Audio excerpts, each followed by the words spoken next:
ሰላም ጤና ይስጥልን የሚዲያችን ተከታታዮች ለሰዓቱ ያሰናዳንላችሁን ዘገባ እንደሚከተለው እናቀርብላችኋለን። እስከ ጥንቅራችን ፍጻሜ ድረስ አብራችሁን ቆዩ ግብዣችን ነው።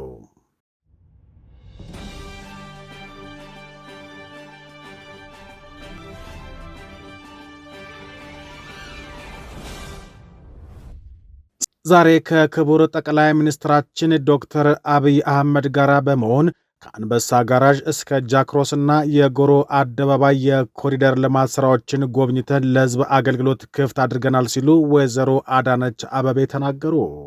ይህ መስመር የትራፊክ ፍሰት መጨናነቅ የሚታይበት ለአደጋ የተጋለጠና አስቸጋሪ መስመር ነበር። አሁን ደረጃውን የጠበቀ አስፓልት፣ የእግረኛ መንገድና የብስክሌት መስመር፣ የሕፃናት መጫወቻዎች፣ የመኪና ፓርኪንግ፣ የታክሲና አውቶቡስ መጫኛና ማውረጃ፣ የሕዝብ ማረፊያ ክፍት ቦታዎች፣ የሕዝብ መጸዳጃ ቤቶችና የንግድ ቤቶች ከመንገድ ዳር ያላቸውን ርቀት ታሳቢ ተደርጎ ሁሉም የህብረተሰብ ክፍሎች ተጠቃሚነትን ታሳቢ ያደረገ አካታች መሠረተ ልማቶችን ያካተቱ ናቸው ብለዋል። ከጎሮ ዋና መስመር ለሚመጡ ተሽከርካሪዎችና ከቦሌ ዓለም አቀፍ የበረራ ጣቢያ በኩል የሚመጡ ተሽከርካሪዎችን በማስተንፈስ የከተማዋን የትራፊክ መጨናነቅን መፍትሄ ይሰጣል። በተጨማሪም ሰፊ የንግድ ሱቆች እንዲፈጠሩ በማስቻል በሺዎች ለሚቆጠሩ ነዋሪዎች ቋሚ የሥራ ዕድል የፈጠረ ነው። ሁሌም ሕዝብን መሠረት ያደረገ ልማት መሥራታችን ብቻ ሳይሆን ለትውልድ የምናስረክባት አዲስ አበባ ጽዱ፣ ውብና ለመኖሪያ ምቹ፣ ለጎብኞችም ተመራጭ እስከምትሆን ሌት ተቀን መትጋታችንን አጠናክረን እንቀጥላለን ሲሉ ከንቲባ አዳነች አቤቤ አክለዋል።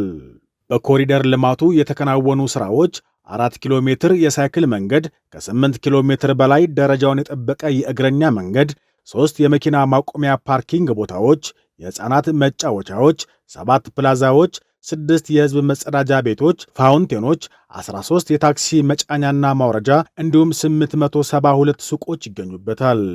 ውድ የከተማችን ነዋሪዎች ይህንን የልማት ሥራ አጠናቀን እንሆ ስንላችሁ የእናንተ መሆኑን በመረዳት እየጠበቃችሁ እንድትጠቀሙበት እያልኩኝ ለነበራችሁ ድጋፍ፣ ላደረጋችሁ ትብብርና ተሳትፎ ምስጋናይ በከተማ አስተዳደሩ ስም ላቀርብ እወዳለሁ ሲሉ መልእክታቸውን አስተላልፈዋል።